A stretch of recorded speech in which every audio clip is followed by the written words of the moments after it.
అన్నా నువ్వే గెలుస్తున్నావు మాజీ మంత్రి మల్లారెడ్డి చేసిన కామెంట్ ఇది.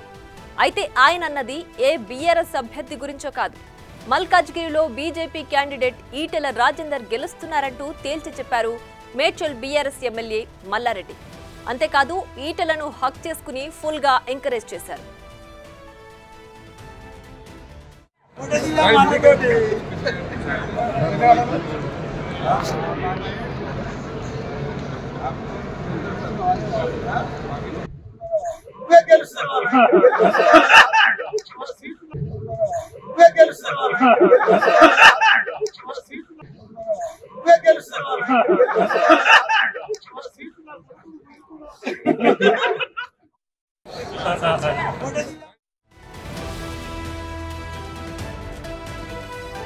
ఇలా బీఆర్ఎస్ ఎమ్మెల్యే బీజేపీ ఎంపీ అభ్యర్థి గెలుస్తున్నారంటూ చెప్పడం హాట్ టాపిక్ గా మారింది.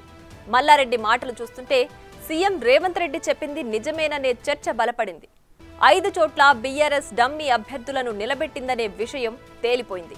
ఇంతకీ రేవంత్ రెడ్డి ఏమన్నారో ఓసారి చూద్దాం.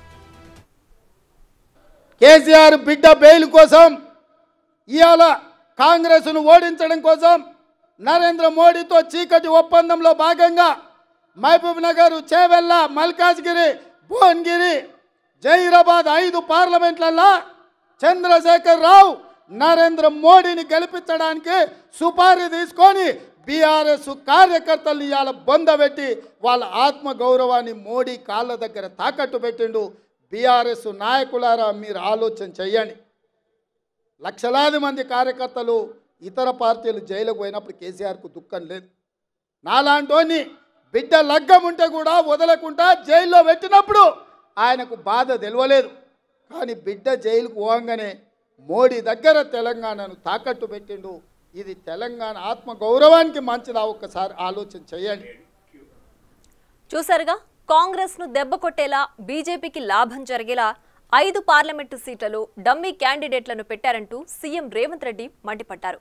సికింద్రాబాద్, మల్కాజ్గిరి, మహబూబ్ నగర్, జహీరాబాద్, చేవెళ్లలో డమ్మీ అభ్యర్థులను బరిలో నిలిపారని కేసీఆర్ పై కస్సుమన్నారు. రేవంత్ ఆరోపణ నిజమే అనేలా మల్లారెడ్డి ప్రవర్తన ఉందని అంటున్నారు.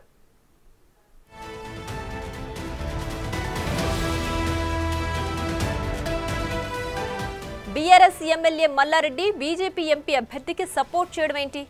ఏకంగా అన్నా నువ్వే గెలుస్తున్నావంటూ అలా ఓపెన్ గా చెప్పడం చూస్తుంటే ముందే మ్యాచ్ ఫిక్సింగ్ జరిగిపోయిందని తెలుస్తోందని అంటున్నారు. కావాలనే మల్కాజ్గిరిలో అంతగా బలం లేని రాగిడి లక్ష్మారెడ్డికి ఎంపీ టికెట్ ఇచ్చారని చర్చ నడుస్తోంది. అందుకే బీఆర్ఎస్ డమ్మీ అభ్యర్థులను పోటీలో పెట్టిందని సీఎం రేవంత్ మండిపడుతున్నారు.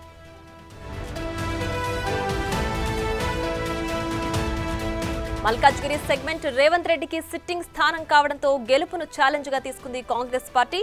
అందుకే బలమైన అభ్యర్థి పట్నం సునీతారెడ్డి బరిలో నిలిపింది. కౌంటర్ గా కారు పార్టీ కన్నింగ్ గేమ్ ఆడుతోందని అంటున్నారు. ఎలాగూ బీఆర్ఎస్ కు ఓట్లు పడవని గ్రహించి తమకు పడే ఆ కొన్ని ఓట్లు కూడా బీజేపీకి పడేలా డమ్మీ క్యాండిడేట్ ను నిలబెట్టిందని రేవంత్ రెడ్డి పదే పదే విమర్శిస్తున్నారు. బీజేపీ అభ్యర్థి ఈటెల రాజేందర్ ను గెలిపించేలా కేసీఆర్ కుట్ర చేశారని మండిపడుతున్నారు. రేవంత్ అన్నట్టుగానే మల్కాజ్గిరిలో గెలిచేది ఈటెలనే అని తాజాగా బీఆర్ఎస్ ఎమ్మెల్యే మల్లారెడ్డి ఓపెన్ గా చెప్పడం బీజేపీ బీఆర్ఎస్ కుమ్మక్కు రాజకీయాలను బయటపెట్టిందని కాంగ్రెస్ శ్రేణులు ఫైర్ అవుతున్నారు. ఎవరెన్ని కుట్రలు చేసినా మల్కాజ్గిరి గడ్డ కాంగ్రెస్ అడ్డా అంటూ హస్తం క్యాడర్ ధీమాగా ఉంది.